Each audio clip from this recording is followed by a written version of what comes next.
Wet markets. You've probably heard this term used quite a lot since the start of the COVID-19 pandemic.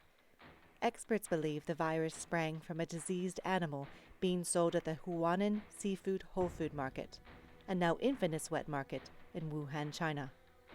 Since then, wet markets have been a subject of disdain, with world leaders and celebrities calling to permanently ban them. But some experts say this scorn is misdirected, and that wet markets are being conflated with wildlife markets, even though they're not exactly the same thing.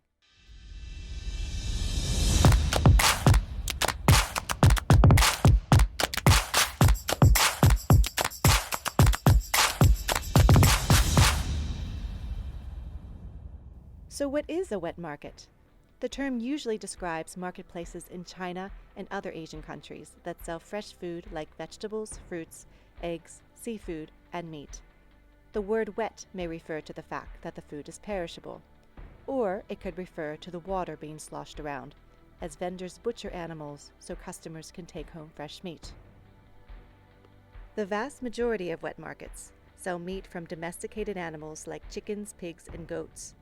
However, a small number of wet markets also sell wildlife, such as turtles, snakes, bats, and even illegally trafficked animals like pangolins. These wet markets are what's giving all wet markets a bad name. The real culprit, experts say, is the wildlife trade.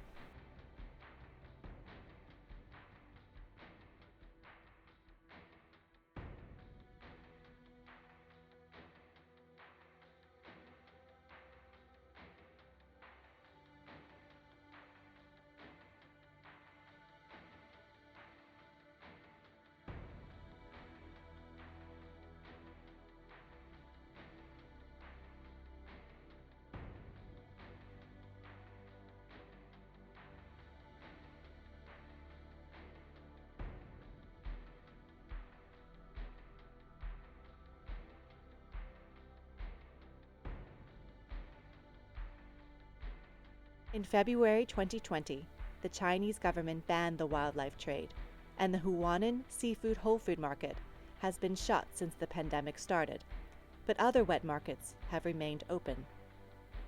Another misconception about wet markets is that they're only found in China. While the term wet market does tend to refer to markets in Asia, similar markets are found in many places around the world, including Latin America, Africa, and even the United States. Of course, wet markets are not entirely blameless.